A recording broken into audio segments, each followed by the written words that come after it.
City Ravi ಬಂಧನವನ್ನ ಖಂಡಿಸಿ ಚಿಕ್ಕಮಗಳೂರು ಬಂದ್. City Ravi ಬಿಡುಗಡೆಗೆ ಆಗ್ರಹಿಸಿ ಹೋರಾಟವನ್ನ ಮಾಡ್ತಾ ಇದ್ದಾರೆ ಬಿಜೆಪಿ ಕಾರ್ಯಕರ್ತರು. ಚಿಕ್ಕಮಗಳೂರು ನಗರ ಬಂದ್ಗೆ ಜಿಲ್ಲಾ ಬಿಜೆಪಿ ಕರೆ ಕೊಟ್ಟಿದೆ.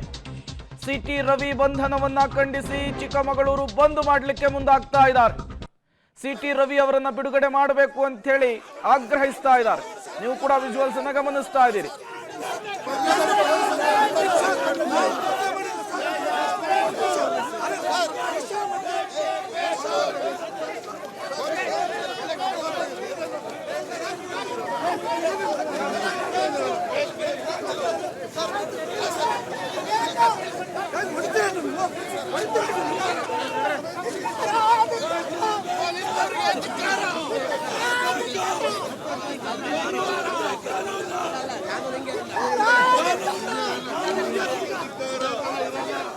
ನೀವು ಕೂಡ ಚಿಕ್ಕಮಗಳೂರಿನಲ್ಲಿ ಪ್ರತಿಭಟನೆ ಹೇಗಿದೆ ಅನ್ನೋದನ್ನ ಗಮನಿಸ್ತಾ ಇದ್ದೀರಿ.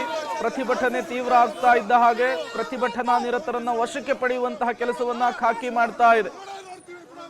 ನಿನ್ನೆ ಬೆಳಗಾವಿಯ ಅಧಿವೇಶನದ ಸಂದರ್ಭದಲ್ಲಿ ಸಚಿವೆ ಲಕ್ಷ್ಮೀ ಹೆಬ್ಬಾಳ್ಕರ್ ಅವರಿಗೆ ಕೀಳು ಮಟ್ಟದ ಪದಪ್ರಯೋಗ ಮಾಡಿದ್ದಾರೆ ಅನ್ನುವಂತಹ ಆರೋಪದಲ್ಲಿ ಎಫ್ಐಆರ್ ದಾಖಲಾಗಿತ್ತು. ತತ್ಕ್ಷಣಕ್ಕೆ ಸಿಟಿ ರವಿ ಅವರನ್ನ ಬಂಧಿಸುವಂತಹ ಕೆಲಸ ಆಗಿತ್ತು. ಇದೇ ವಿಚಾರವನ್ನ ಇಟ್ಕೊಂಡು ಈಗ ಚಿಕ್ಕಮಗಳೂರು ನಗರವನ್ನ ಬಂದ್ ಮಾಡಲಿಕ್ಕೆ ಬಿಜೆಪಿಯ ಕಾರ್ಯಕರ್ತರು, ಸಿಟಿ ರವಿ ಬೆಂಬಲಿಗರು ಮುಂದಾಗಿರುವಂತಹದ್ದು. ಸಿಟಿ ರವಿ ಅವರನ್ನ ಬಿಡುಗಡೆ ಮಾಡಬೇಕು ಅಂತ ಹೇಳಿ ಆಗ್ರಹಿಸ್ತಾ ಇದ್ದಾರೆ ಪ್ರತಿಭಟನಾ ನಿರತರು. ಕ್ಷಣದಿಂದ ಕ್ಷಣಕ್ಕೆ ಪ್ರತಿಭಟನೆ ಕೂಡ ತೀವ್ರ ಆಗ್ತಾ ಇದೆ. ಪ್ರತಿಭಟನೆಯನ್ನ ನಿಯಂತ್ರಿಸಲಿಕ್ಕೆ ಖಾಕಿ ಪಡೆ ಹರಸಾಹಸ ಪಡಬೇಕಾದಂತಹ ಪರಿಸ್ಥಿತಿ ಚಿಕ್ಕಮಗಳೂರು ನಗರದಲ್ಲಿ ನಿರ್ಮಾಣವಾಗಿದೆ. ವಿಧಾನ ಪರಿಷತ್ನ ಸದಸ್ಯ ಸಿಟಿ ರವಿ ಅವರನ್ನ ಬಿಡುಗಡೆ ಮಾಡಬೇಕು ಅಂತ ಹೇಳಿ ಆಗ್ರಹಿಸಿ ನಡೆಸ್ತಾ ಇರುವಂತಹ ಪ್ರತಿಭಟನೆ ಇದು. ಒಂದು ಕಡೆ ಸಿಟಿ ರವಿ ಅವರು ನಿನ್ನೆ ಮಧ್ಯರಾತ್ರಿ ಪೊಲೀಸ್ ವಾಹನದಿಂದ ಕೆಳಗಿಳಿದು ನಡುರಸ್ತೆಯಲ್ಲಿಯೇ ಪ್ರತಿಭಟನೆಯನ್ನ ಮಾಡಿದ್ದಾರೆ.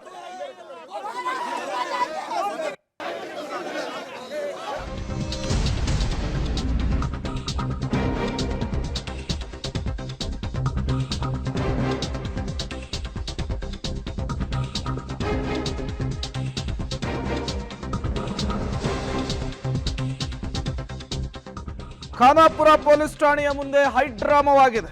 ಸಿಟಿ ರವಿಯನ್ನ ಹೊತ್ತು ವಾಹನದಲ್ಲಿ ಹಾಕಿದ್ರು ಪೊಲೀಸರು. ಈ ವೇಳೆ ಸಿಟಿ ರವಿ ಅವರ ಹಣೆಗೆ ಸಣ್ಣ ಗಾಯವಾಗಿರುವಂಥದ್ದು. ರಕ್ತ ಸುರಿತಾ ಇದ್ರೂ ಕೂಡ ಪೊಲೀಸರು ಅದರ ಬಗ್ಗೆ ಗಮನ ಹರಿಸಲ್ಲ. ನನ್ನನ್ನ ಕೊಲೆಗೆ ಸಂಚು ರೂಪಿಸ್ತಿದ್ದಾರೆ ಅಂತ ಹೇಳಿ ಸಿಟಿ ರವಿ ಅವರು ಚೀರಾಡ್ತಾರೆ, ಕೂಗಾಡ್ತಾರೆ. ಪೊಲೀಸ್ ವಾಹನದಲ್ಲಿ ಒದ್ದಾಡಿದ್ದಾರೆ ಸಿಟಿ ರವಿ ಅವರು.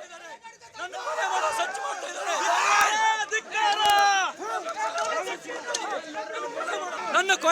ನನ್ನ ಕೊಲೆ ಮಾಡೋ ಸಂಚು ಮಾಡ್ತಾ ಇದ್ದಾರೆ. ನನ್ನ ಕೊಲೆ ಮಾಡೋ ಸಂಚು ಮಾಡ್ತಾ ಇದ್ದಾರೆ. ನನ್ನ ಕೊಲೆ ಮಾಡೋ ಸಂಚು ಮಾಡ್ತಾ ಇದ್ದಾರೆ. ನನ್ನ ಕೊಲೆ ಮಾಡೋ ಸಂಚು ಮಾಡ್ತಾ ಇದ್ದಾರೆ. ನನ್ನ ಕೊಲೆ ಮಾಡೋ ಸಂಚು ಮಾಡ್ತಾ ಇದ್ದಾರೆ.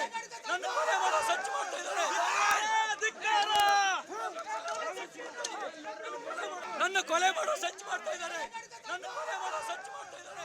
ಸಿಟಿ ರವಿ ಅವರು ಹೇಳ್ತಾ ಇರುವಂತಹದ್ದು ರಾಜಕೀಯ ಷಡ್ಯಂತ್ರದ ರೀತಿಯಲ್ಲಿ ನನ್ನ ಬಂಧನ ಆಗಿದೆ. ಅದಾದ್ಮೇಲೆ ನನಗೆ ಇಡೀ ರಾತ್ರಿ ಅಲಿಸುವಂತಹ ಕೆಲಸ ಕೂಡ ಆಗಿದೆ ಅಂತ ಹೇಳಿ